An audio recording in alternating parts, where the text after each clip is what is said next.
Então vamos lá, nós estamos nessa classe com o tema do discipulado, e a gente já viu bastante coisa.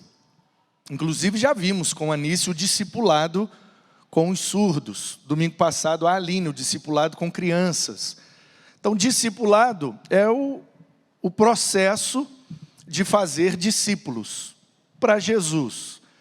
Então nós estamos, desde o início dessa classe, quebrando alguns paradigmas que nós tínhamos como igreja, aquela ideia de que uma pessoa converte, uma pessoa batiza, começa a sua vida cristã, a gente ensina a ela algumas lições básicas da nossa doutrina e ela já está discipulada. Então a gente joga na membresia da igreja e cada um por si, Deus por todos, e todo mundo se vira para aprender. Então nós estamos pensando num discipulado intencional e relacional, de forma que a gente vai se relacionar com a intenção de nos discipular. Então todos nós, e essa é a nossa meta, esse é o nosso objetivo, chegar um tempo em que nós viveremos uma cultura discipular, onde todos os membros da PIB Itaim estarão discipulando alguém e sendo discipulado por alguém. Porque por menos que a gente saiba, sempre tem alguém que sabe menos que a gente. E por mais que a gente saiba, sempre tem alguma coisa para aprender. Então é importante esse processo de você estar discipulando alguém. E aí nós vimos muitas coisas importantes, todas as aulas estão no nosso canal, no YouTube. E se você perdeu alguma, entre lá no canal. Você pode procurar na aba do ao vivo, vai descendo lá as aulas da EBD com o título de discipulado. Ou você pode ir na playlist EBD Discipulado e todas as aulas estão ali na ordem em que aconteceram. Mais alguns detalhes, só para a gente revisar. Nós vimos a importância do HDL. Então, uma vez que nós entendemos que discipulado não é um evento, não é um programa, não é um processo que termina. Não é um conjunto de lições que a gente aprende e aí nós estamos terminados, estamos discipulados. A gente quebrou esse paradigma e estamos pensando na perspectiva de que discipulado é um processo que dura a vida toda. Porque a vida inteira a gente precisa aprender a imitar a Jesus. Então sempre tem alguma área da nossa vida que precisa de um ajuste, que precisa se parecer mais com Jesus, de forma que a gente nunca vai estar pronto. Por causa da nossa natureza pecaminosa, a gente nunca vai ser como Jesus, a não ser na eternidade. Então, a gente precisa entrar nesse processo que dura a vida toda, onde a gente está chamando de discipulado. Então, a Bíblia usa a figura, a metáfora de que a igreja é um corpo, é um ajuntamento de vários membros. Então o corpo de Cristo, é assim que o apóstolo Paulo chama a igreja. Então a gente viu que o nosso corpo, ele tem o colesterol, né? Tem o LDL, que eu estou cheio dele, que é o colesterol ruim. Esse tem que estar baixo, mas geralmente é o que está alto. E nós temos do outro lado o HDL, que é o colesterol bom, que são as gorduras boas para o corpo. Quando você come um abacate, uma castanha, um negócio, é gordura, mas é bom. E esse tem que estar alto, e geralmente é o que está baixo. Então, aproveitando dessa sigla, que é uma sigla que eu nem lembro o que é que significa, deixa eu olhar aqui. O que é que significa LDL e HDL? No dia que eu dei a aula sobre isso, eu falei, olha lá, ó, são lipoproteínas que transportam o colesterol no corpo e são conhecidos como colesterol ruim, o LDL, colesterol bom, o HDL. Então, LDL é lipoproteína de baixa densidade. A diferença entre HDL e o LDL é que um é bom, o outro é ruim. Eu queria saber o que é que significa. que eu gosto dessas coisas, sabe? Não tem? Tipo LDL, lipodesolasofletos. Não tem, né? Tudo bem. A aula não é de medicina, é de Bíblia. Samuel, pode ser, pode ter uma ligação com isso aí. Mas o que a gente precisa se lembrar é, o HDL é o colesterol bom. Então, aproveitando essa sigla, o colesterol bom do corpo de Cristo é o hora, dia e local. O corpo de Cristo precisa ter um HDL alto. HDL é hora, dia e local. Nós precisamos criar o hábito, não é, Ricardo? Ricardo Delfim, nós já estamos acertados o nosso HDL, toda semana. Terminou um, já agendo da semana seguinte. Terminou um, agendo da semana seguinte. Eu tenho HDL com um monte de gente. Não dá para fazer com todo mundo, a gente precisa ser estratégico. Então, nós precisamos ter um HDL para baixo e um HDL para cima. Ou seja, de tempos em tempos, se você não consegue toda semana, cada 15 dias, pelo menos uma vez por mês. Uma hora, um dia e um local. Agendado para você sentar com uma pessoa que você vai ensinar algo que ela não sabe da Bíblia e de Jesus. E você precisa ter o seu HDL com o seu discipulador, para que ele te ensine algo que você não sabe. Então, esse é o colesterol bom do corpo de Cristo. O problema é que a gente transformou a vida cristã em frequentar eventos. Mas Jesus nunca chamou a gente para frequentar eventos. Ele chamou a gente para conviver com Ele. E convivendo entre nós é que a gente vai convivendo com Ele. Então, a fé cristã, ela se torna mais eficiente nos encontros, nos relacionamentos, e não nos eventos. Ontem aqui deu 100 e tantas crianças. Dezenas de pais, mães, vó, tio, gente que eu nunca vi na vida. Vieram ao evento, mas não estabeleceram nenhum relacionamento. Eu não me aprofundei com nenhum deles, foi só um, seja bem-vindo, aqui pastor. Aí alguém vinha, apresentava, eu sorria, era o mais simpático possível, mas para por aí. Nos eventos não tem como exercer discipulado. Evento é evento. Vem e passa, e acabou. E aí, agora? E essas 70 crianças que foram cadastradas que não são da igreja?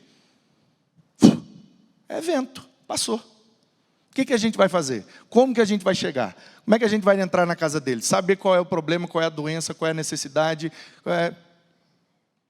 Então a gente precisa virar essa chave de que a vida cristã é mais eficiente nos relacionamentos.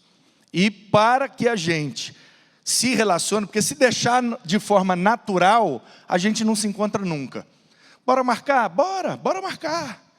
Bora marcar, vamos, bora marcar. A gente fica assim, de bora marcar, passa 10 anos e a gente não fez nada. Então o HDL, ele nos ajuda nisso, nessa intencionalidade. Eu tenho a intenção de me encontrar regularmente com as pessoas que eu estou discipulando ou que estão me discipulando. Então você precisa pegar esse hábito. Mira aí na testa de alguém, e pá, você. Vamos encontrar toda semana, 15 dias, o que você gosta? Procura por afinidade. Quem gosta de café, junta para tomar um café. Quem gosta de pizza, junta para comer uma pizza. Entendeu, irmão? O problema é que quando a gente pensa em vida cristã, a gente só pensa nesse ambiente aqui. Mas aqui é o lugar do evento, e evento não promove discipulado. Tanto que a gente fez a conta, aqui umas aulas atrás, porque Jesus, o processo de Jesus durou 3 anos e meio.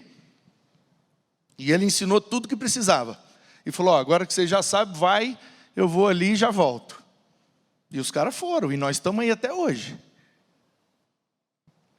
Aí a gente fica pensando, rapaz, Jesus era o cara mesmo, né? Muito top mesmo, porque em 3 anos e meio ele formou os caras de forma, tudo que precisava foi passado.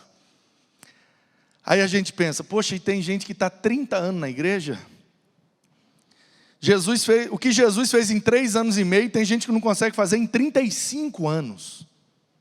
Aí a gente fez uma conta, você lembra da conta? Quem não lembra, então vou fazer para você. Olha essa conta que desesperadora. Quantos dias tem um ano? 365, né? Então 365 vezes 3,5 é a quantidade de dias que Jesus passou com aqueles caras. Quantidade de dias que Jesus passou com ele, vezes 24 horas, porque Jesus vivia com eles o tempo inteiro. Jesus investiu na vida deles 30.660 horas. Agora eu vou dividir pela quantidade de tempo que a gente passa aqui dentro, que são 2, 3 horas semanais, ok? Quem frequenta bastante, quem é top, está aqui 2, 3 horas por semana. Quem é top? Então, preste atenção. Se eu dividir isso aqui por 3, eu descubro a quantidade de semanas que a gente precisa para ser discipulado. Olha só. 10.000 semanas. Um ano tem 52 semanas. Aí eu divido isso aqui por 52, ó. 196 anos para poder fazer o que Jesus fez. Porque a gente demora 196 anos, aqui dentro, 2, 3 horas por semana, para dar 30.000 horas. Entendeu por que Jesus conseguiu com 3 anos e a gente não consegue com 35? Porque a gente não passa tempo juntos. A gente fica aqui 2, 3 horas e acha que isso resolve. Não resolve, irmão. É por isso que a gente vai ficando careca, com cabelo branco e Bíblia mesmo, a gente não sabe nada. Não sabe. Por quê? Porque não tem como aprender em evento. Então, preste atenção. Além do HDL, né? Que é muito importante, a gente precisa criar essa cultura. Falamos de várias outras coisas e hoje eu quero focar na sucessão ministerial. Então a primeira pergunta que a gente precisa responder é: qual é seu ministério? Ministério é sinônimo de serviço. Basicamente é, o que você faz pelo reino de Deus, pela igreja de Jesus? O que você faz é o seu ministério. Ah, pastor, não faço nada. Então, caça um jeito de fazer. Você tem que estar fazendo alguma coisa. Até porque a gente aprende mais fazendo do que ouvindo. A gente aprende mais ensinando do que ouvindo. Então, quando a gente responde essa pergunta, qual é o meu ministério? Ah, a gente ajuda num monte de coisa. Ajuda. Ontem eu estava ali entregando pipoca. Ah, pipoca! Aê, pipoca. Mas o meu ministério não é o ministério da pipoca. Eu não fui criado por Deus para servir pipoca. Quem foi, respeito e admiro. Pipoca é uma delícia. Mas o meu negócio é cuidar e ensinar de gente. Esse é o meu ministério específico. É para isso que eu nasci. Cuidar de gente e ensiná-las, conforme a Bíblia. Então, o que é que eu vou focar na minha vida?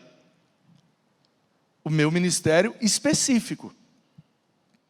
E quando a gente descobre qual é o nosso ministério específico, qual é a nossa vocação, para que a gente nasceu, muitas crises se resolvem imediatamente. Porque aí a gente começa a focar naquilo, colocar energia só naquilo, colocar dinheiro só naquilo. E aí a gente foca, e quanto mais foco, mais eficiência. Água mole, pedra dura, tanto bate até que fura, mas se pingar no mesmo lugar. Se ficar pingando num monte de lugar diferente, não fura nunca. Então eu tinha essa crise, quando vem os missionários e os caras falam, porque eu larguei tudo e fui para a África. Né, os meninos nossos aqui, que estão lá em Tefé, que está não sei onde, a Fátima, que está lá em Delfim, no Campo Formoso, meio da sertão da Bahia. E eu não vou não, irmão, eu não vou não. Não vou, você me desculpa, eu não vou não. Eu não vou, mas não vou mesmo. Vou não. Aí eu ficava em crise, porque eu olhava e falava, ah, meu Deus, eu acho que eu não sou crente, não.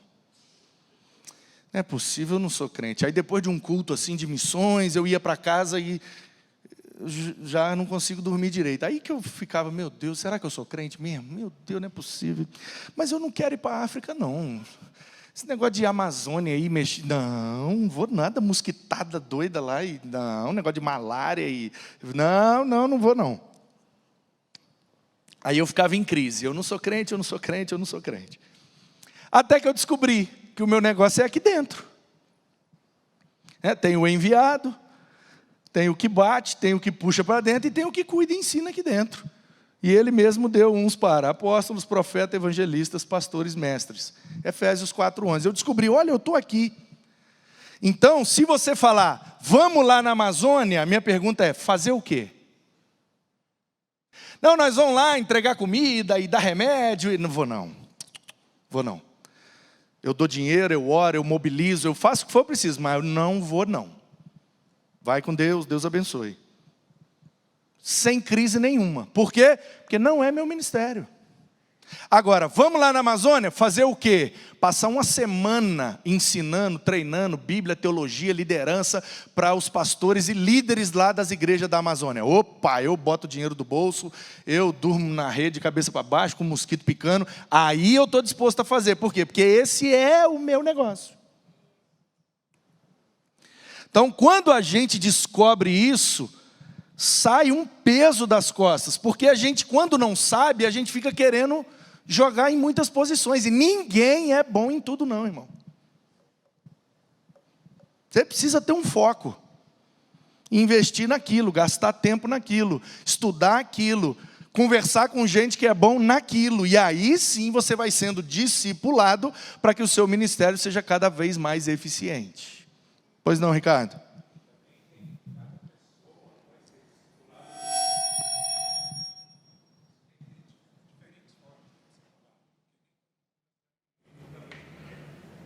Exato. O Ricardo está dizendo que tem que ter várias formas de discipular, porque as necessidades são variadas, né?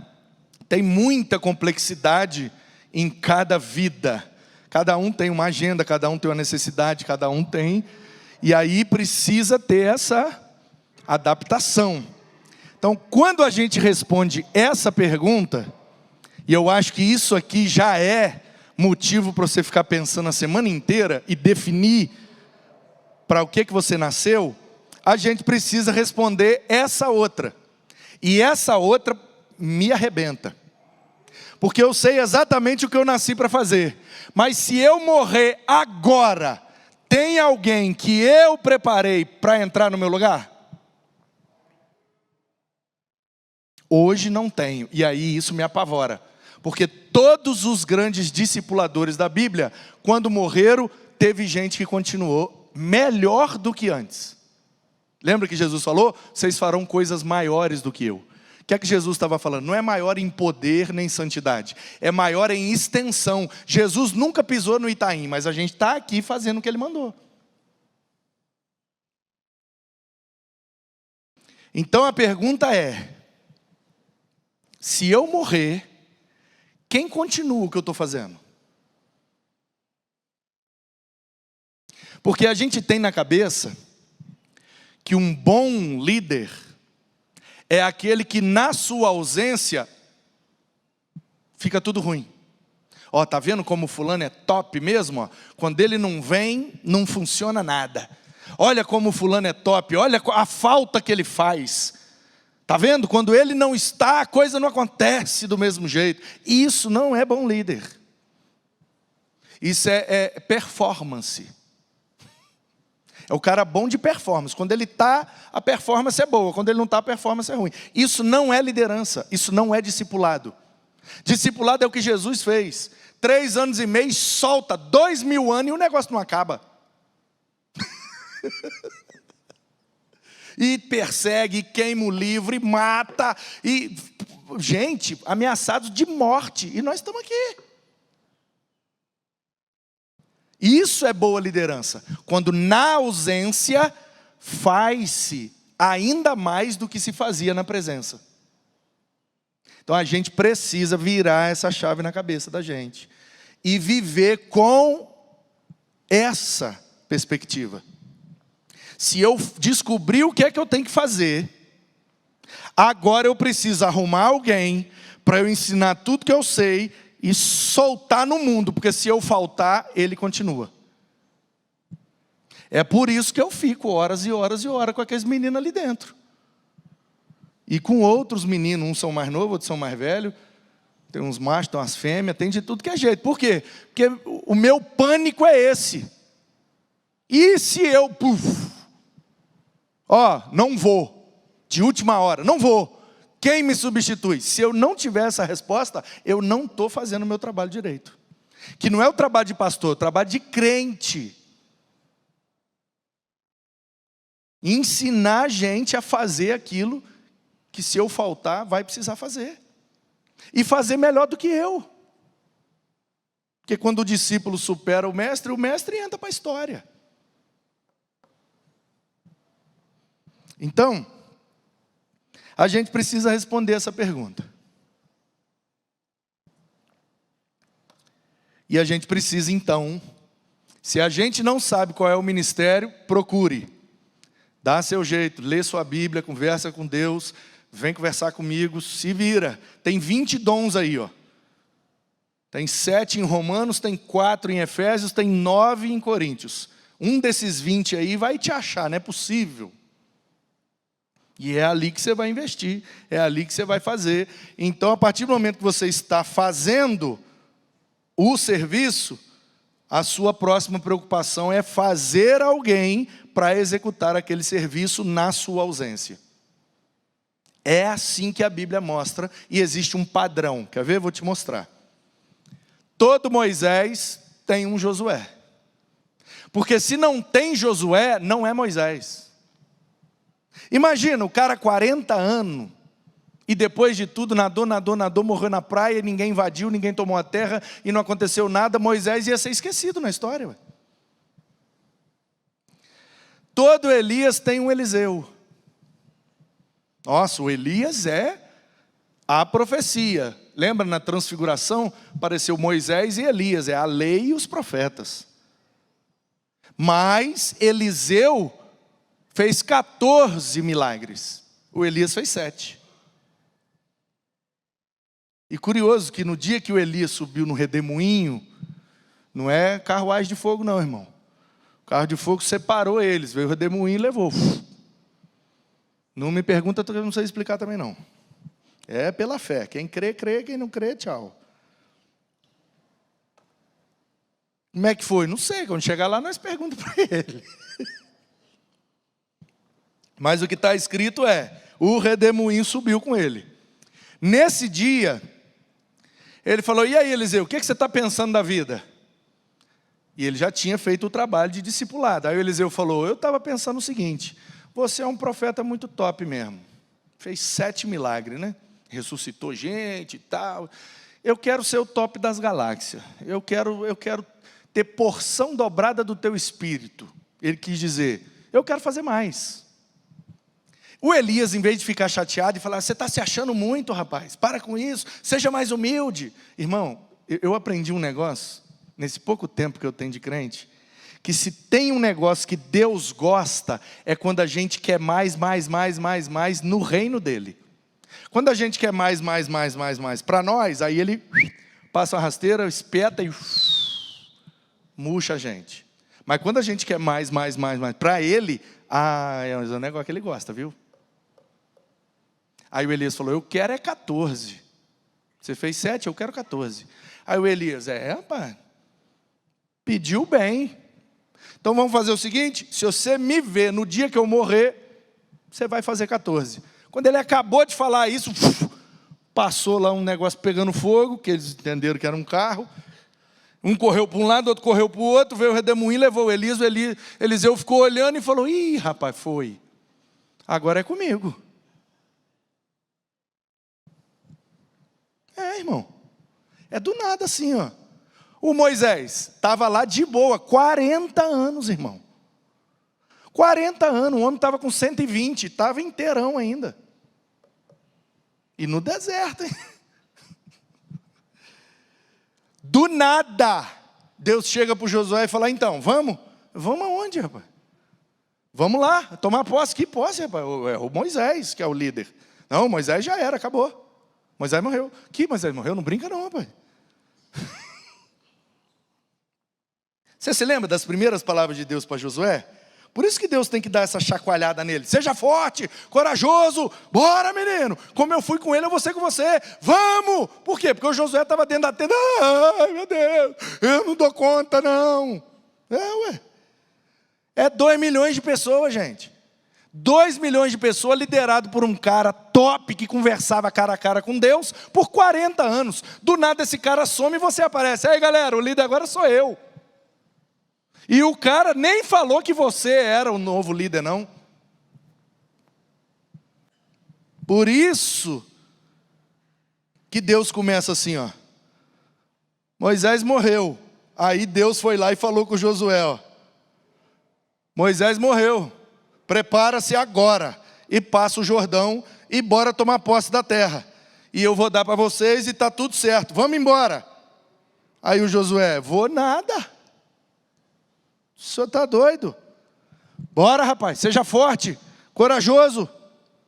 Faz igual o Moisés te ensinou. Não para de falar do livro. Vamos para cima. Não sou eu que estou mandando você ir? Seja forte, corajoso. Por que Deus está repetindo isso com ele? Porque ele está se sentindo fraco e com medo. Igualzinho Eliseu, imagina. Elias é o rosto da profecia de Israel. Elias é o cara que destronou Baal, que meteu o dedo na cara do Acabe e envergonhou Jezabel. Do nada ele... E o Eliseu fala, eita, agora é comigo. E o Paulo? Poliglota, engenheiro civil, cidadania romana, membro do Sinédrio, sabe tudo de Bíblia, sabe tudo de filosofia, fala os principais idiomas, planta um monte de igreja, do nada ele fala, tchau, pum, e vai embora para Roma. E aí o Timóteo chega lá em Éfeso e fala, ô então irmãos, dá licença, eu sou o Timóteo, menino jovem, mestiço, filho de uma judia com um grego. O que ele sabe de Bíblia é uma meia dúzia de versículos que a avó dele ensinou para ele. E ele andou um tempo com Paulo, aprendeu mais algumas coisas, mas não... E aí Paulo, tchau. Lá em Mileto despede dos presbíteros de Éfeso, os anciãos, os caras mais velhos, líder, experimentado. Éfeso é a capital da Ásia Menor, cidade grande, portuária. E aí os caras voltam para Éfeso, Paulo vai embora, daqui a pouco chega o Timóteo lá e fala, então, Paulo mandou eu vir pastorear vocês. Aí os presbíteros olham e falam, esse moleque aí vai pastorear nós? A gente está acostumado é com Paulo, rapaz. A gente está acostumado é com poliglota, que estudou em Alexandria, que domina a filosofia e tal, e quando começa a falar fica todo mundo bobo. Agora vem esse menino que tem idade para ser meu neto. Menino mestiço, nem é judeu original, nem conhece a Escritura, e vai pastorear nós. Aí isso começa a dar trabalho para o Timóteo. Por isso que Paulo escreve para o Timóteo dando as orientações. Falando, vai Timóteo, vai por aqui e tal, por quê? O Timóteo está tendo dificuldade. Mas, todo Paulo tem um Timóteo. Então isso é um padrão na Escritura. Os bons discípulos sempre são bons discipuladores. Olha esse padrão. Então vou dar só o primeiro, na próxima a gente continua. Porque eu ainda tenho que passear no parque com meus amigos. Primeira coisa que Moisés faz com Josué é preparação e treinamento. Olha isso. Moisés ordenou a Josué, escolha alguns homens e vá lutar contra os amalequitas. Amanhã eu estarei no alto do monte e o bordão de Deus estará na minha mão.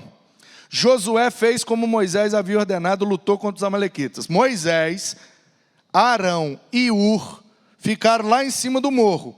Quando Moisés levantava a mão, eles ganhavam.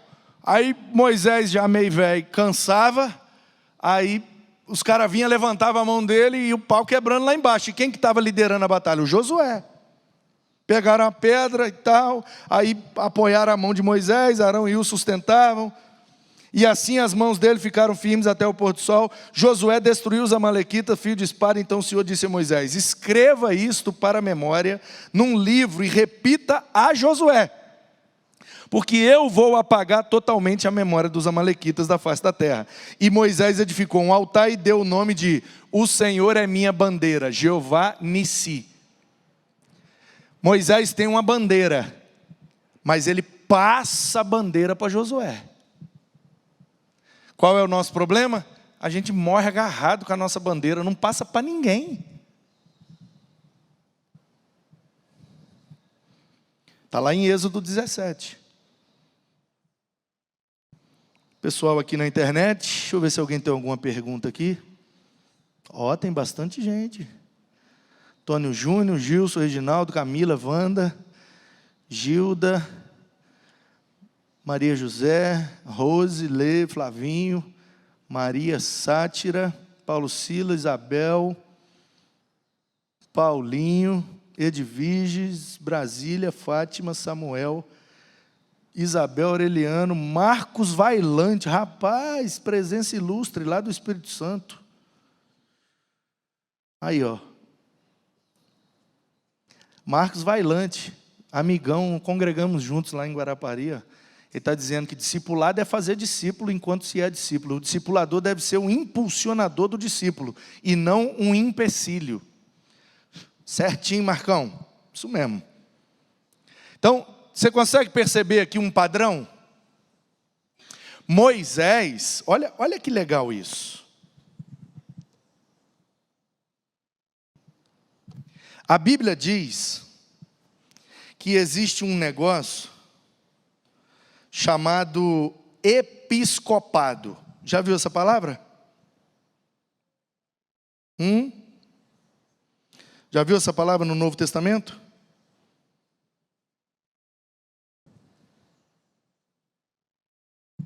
Episcopo. Paulo quem diz: quem deseja o episcopado, excelente obra deseja. E aí ele dá algumas recomendações para isso. Episcopo, daqui vem o modelo episcopal de igreja que trabalha com bispos. Um bispo é um supervisor de uma região. E aí ele supervisiona aquela região onde a igreja está inserida.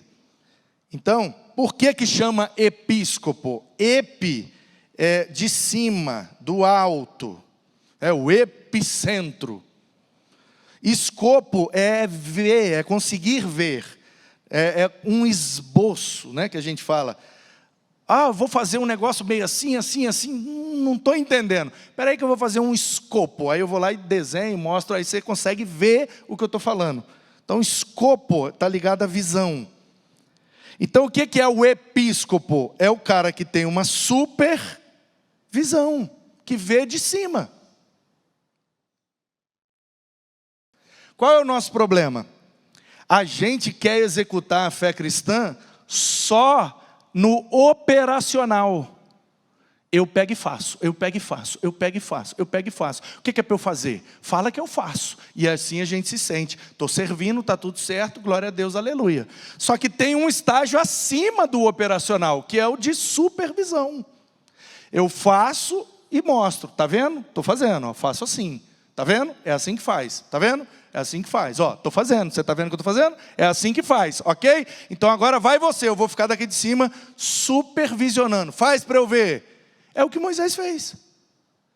É assim que luta. É assim que luta. É assim que luta. Agora vai você. Que isso, Moisés? Vai que eu vou ficar só daqui de cima vendo. Deixa eu ver se esse menino está preparado mesmo para me suceder. Deu para entender, irmão? O processo de discipulado e de sucessão ministerial tem que subir esse nível, do operacional para o de supervisão. Você faz para mostrar como é que é. Depois que a pessoa viu, entendeu, tirou as dúvidas, você vai com Deus. E você também não é, vai e tchau. Porque tem muito isso, né? Você faz assim, assim, assim, assim, assim, tchau. Aí a pessoa te larga num mato, sem cachorro, sem facão, sem nada, você não sabe para onde ir, fica perdida e morre sozinho. Não é para largar, não, é para supervisionar. é ficar de cima olhando. Deixa eu ver. Prega aí para eu ver. É assim que prega. Você entendeu? Então prega aí para eu ver agora. Ah, ok. Senta aqui de novo. Olha aqui, tá vendo como é que você fez? Olha o que você falou. Isso aqui não foi bom, isso aqui está errado. Deu para entender? Deu. Vai de novo, deixa eu ver. Não, volta de novo aqui. Supervisão. Preparação e treinamento. A gente precisa subir esse nível do nosso cristianismo. Travou meu Canva também? Então, vejam como é que é o padrão bíblico da sucessão ministerial. Moisés não passou também do nada. Ele sumiu do nada. Mas antes dele sumir, ele fez algumas coisas. Primeira coisa que ele fez, preparou e treinou Josué na perspectiva da supervisão. Vai lá lutar, que eu fico daqui de cima do morro assistindo. Depois, o que é que ele fez? Observou e auxiliou, ajudou a corrigir, a fazer, a aprender, fazer junto. Então o Senhor disse a Moisés: suba para junto de mim no monte e fique lá. Darei a você tábuas de pedra, a lei e os mandamentos que escrevi, para que você ensine o povo. Moisés se aprontou e, juntamente com Josué, seu auxiliar, está escrito assim na Bíblia, subiu o monte de Deus. Josué, vem cá. Você sabe que de vez em quando eu subo ali para trocar uma ideia com o Todo-Poderoso, né? Não, eu sei, o senhor volta até com a cara brilhando. Vão lá comigo para você ver como é que é? Que é isso, Moisés? Não, negócio de glória de Deus aí, relâmpago, trovão, o pau quebra lá em cima. Eu tenho medo de morrer, morre nada, vem comigo. É assim, irmão. Está aí o tempo todo, a gente é que não está percebendo. Qual foi a última, ou qual foi a primeira vez que você, executando o seu ministério, pegou na mão de alguém e falou: vem comigo? Não, eu tenho medo. Vem, não morre não, vem. Vai, faz para eu ver. É assim, irmão. Tem que instruir, observar e auxiliar. Lembra o dia que um homem ficou doido aqui? Ficou doido? Não, ficou possesso. Chegou ali, Fred. Tem comida, não sei o quê, lá. O Edivaldo, nosso zelador, foi lá, me chamou, eu vim, pois não. Que eu estou querendo. Não, entra aqui, tem comida aqui, vem cá. Aí as meninas estavam ensaiando aqui uma dança, um louvorzão top tocando aqui. Quando ele passou na porta ali, o louvor entrou nele, ele... Quando ele deu a guinada, eu já corri lá, falei com as meninas: vem, desliga e vem. Corri lá atrás, o Diga, estava lá, né, Diga? Tem mais alguém que estava nesse dia? Eles estavam cortando papel lá para os menininhos pacificadores. Eu corri lá e falei: vem para vocês verem como é que é. Chamei todo mundo que estava na guerra: vem ver. Ver o quê, pastor? Só vem. E o bicho lá: vou te matar. Vai nada. E os meninos tudo assustados, eles sabiam o que fazer. Vem, estica a mão assim, estica. Isso, agora a hora. Fecha o olho não, que ele pula no seu, dá ruim. Vamos, ora, viu? Aí caiu lá molinho. Aí acordou, nós demos comida a ele, botou no trem e foi embora. Observação e auxílio. Se eu não tiver aqui e um capeta entrar aí, o que faz? Tem uma meia dúzia aí que já sabe como é que faz. O pastor falou que bota a mão assim e abre o olho, não fecha o olho não. E ora e vamos e tal, e fica tranquilo que não morre não. Irmão, é assim que faz. Eu sozinho ali, meter a mão na cabeça dele, em nome de Jesus, sai. Acaba na hora. Eu falei: eu vou perder uma oportunidade? Cheio de adolescente aqui, cheio de gente aqui, Batista não gosta de mexer com esse negócio. Eu vou perder a oportunidade? Vem ver, gente, para vocês verem como é que funciona. Pronto. E, chamado divino. Isso aqui a gente precisa ter bastante sensibilidade. Porque às vezes a gente investe HDL, e café, e pizza, e viaja, e vai para a praia, e faz churrasco, e ensina, e treina, observa, auxilia, supervisiona, e no final do processo não dá em nada. acontece também. Por quê? Porque aquela pessoa não tem o chamado específico para suceder. Então, olha o que aconteceu entre Moisés e Josué. Presta atenção nesse detalhe. O Senhor disse a Moisés: chame Josué, filho de Num, homem em quem há o Espírito. Impõe as mãos sobre ele, apresente-o ao sacerdote Eleazar e a toda a congregação num sábado do culto lotado lá em Cades Barneia.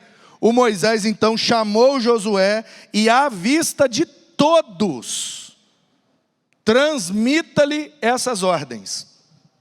Ponha sobre ele uma parte da sua autoridade, para que toda a congregação dos filhos de Israel obedeça a ele. Josué deverá se apresentar diante de Eleazar, o sacerdote, pois consultará o Senhor de acordo com o juízo de Urim. Urim e Tumim, eles jogavam as pedras para ver o que Deus queria, porque eles não tinham o Espírito de Deus.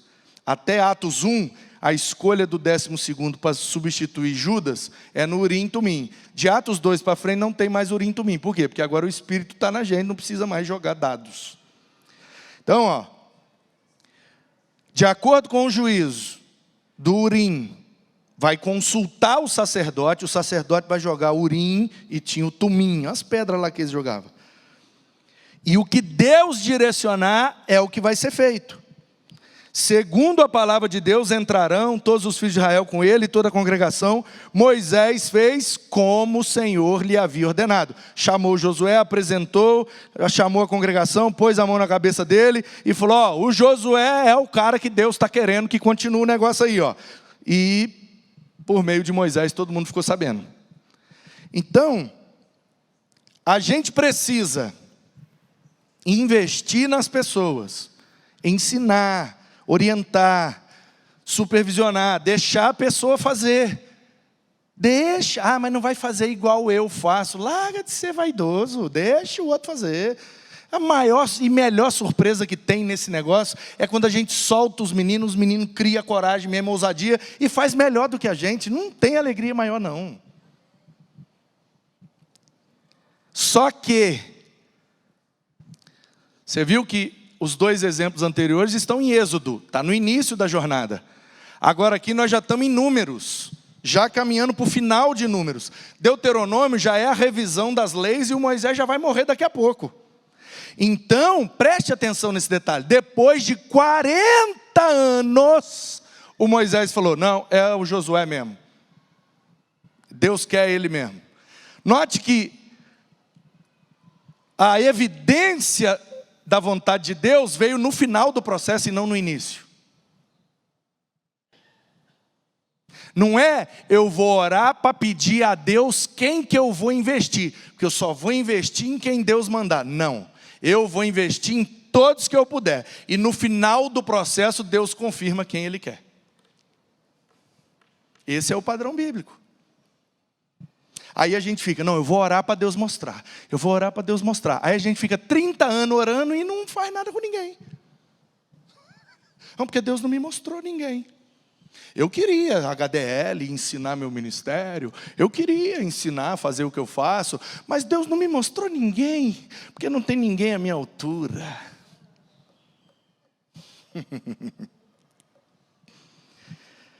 Então é isso, queridos. Nós precisamos pensar que discipulado também envolve sucessão ministerial. Eu preciso responder essa pergunta: eu nasci para fazer o quê para Deus?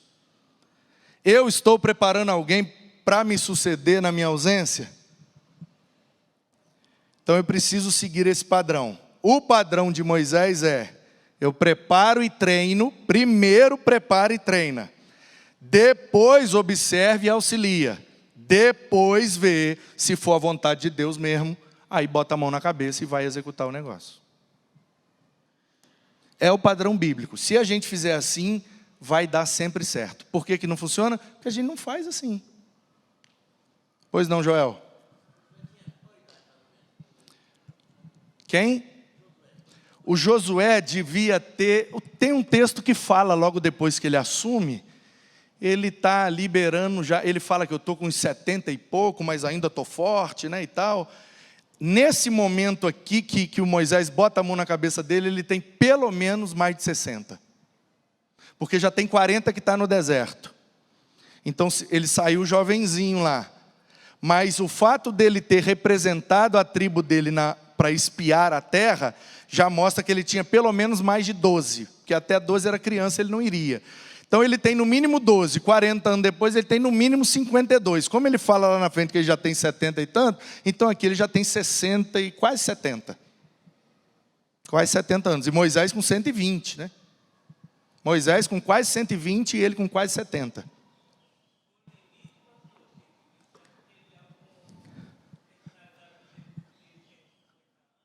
Não ouvi, Amitai? Fala um pouco mais alto. Personagem da Bíblia que viveu mais de 150? Matusalém, rapaz.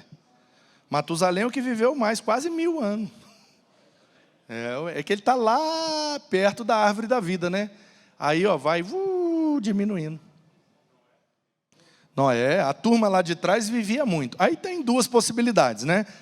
Tem uma turma que diz que eles não contavam por ano, contava por lua.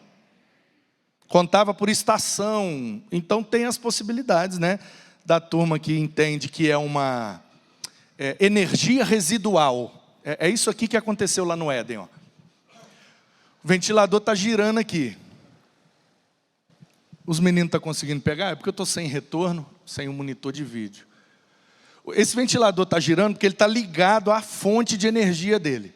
Então no Éden o homem tinha acesso à árvore da vida. Isso simboliza que ele viveria eternamente. Aí ele comete o pecado, o salário do pecado é a morte, ele é separado de Deus.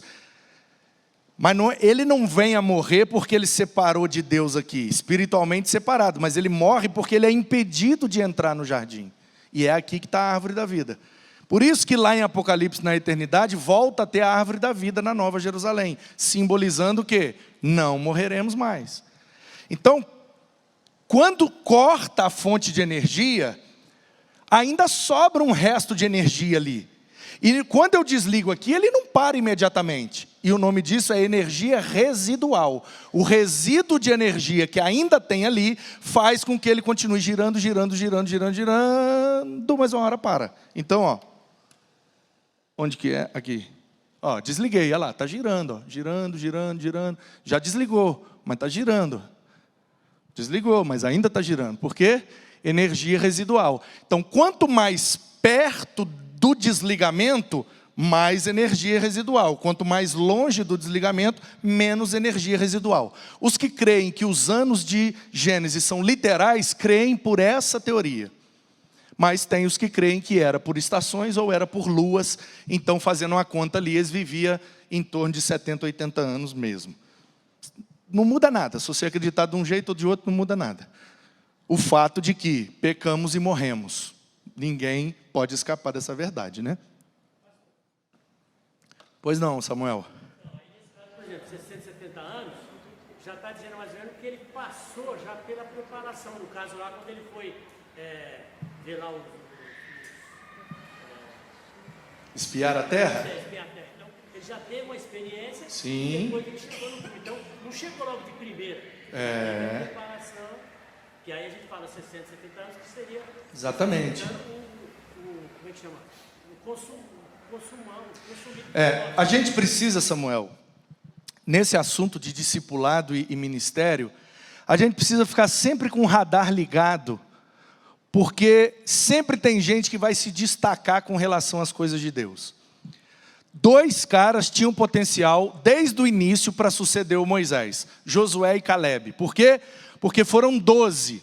Quando eles chegaram lá e viram que os caras eram tudo forte, gigante e tal, 10 voltaram e disseram, nada de invadir, vamos ficar quieto aqui que os caras vão moer a gente, vai esmagar a gente igual barata. 10 foram contrários. Josué e Calebe foram favoráveis e disseram, se Deus mandou, vamos embora, vamos. Então, de cara, esses 2 já tinham ali um primeiro destaque. Ó, se Moisés faltar, pelo menos tem 2 crentes aqui. E aí, 40 anos depois, por que foi o Josué e não foi o Calebe? Por conta de, quando Moisés estava na tenda do encontro, trocando ideia face a face com Deus, o texto não diz que o Caleb ficava observando ele de longe, maravilhado com um evento. Quem ficava era o Josué. Então, se você lê de Êxodo a Deuteronômio, fazendo um apontamento só das atitudes de Josué e de Caleb, você vai ver por que Josué foi o sucessor e não Caleb. Porque ele se interessava mais, ele cria mais, ele admirava mais, ele queria mais. E essa é uma evidência muito forte da nossa vocação. A gente não consegue fazer outra coisa, a gente fica ali com aquele negócio, e é aquilo que dá prazer e que admira e brilha os olhos, eu quero isso, eu quero. Toda vez que Moisés ia conversar com Deus, ele ficava olhando de longe. O texto diz, Moisés lá e ele observava de longe. Então a gente precisa ficar esperto. Por quê? Porque eu estou pregando aqui e tem alguém aí que está me observando de longe. Um dia eu vou pregar assim. Nossa, um dia já pensou eu lá em cima pregando? Olha só eu falando. Nanana. E como é que eu vou perceber isso? Só tendo a sensibilidade do Espírito para perceber quem que Deus está chamando para esse ministério. Está lá na cozinha fritando um negócio. Tem alguém em volta que fica, ai, meu sonho é um dia fritar esse negócio. Deve ter alguém. Que fica ali na porta recebendo. Que fica lá no estacionamento. Nossa, que legal. O pessoal aqui no estacionamento recebendo o pessoal. Olha que legal. Nossa, um dia eu quero estar aqui também. Nossa, imagina que prazer que deve ser chegar e abraçar uma pessoa, receber ela bem. Todo tem isso. Por que a gente não está fazendo? Porque a gente não está atento com a sensibilidade necessária para perceber quem Deus está chamando.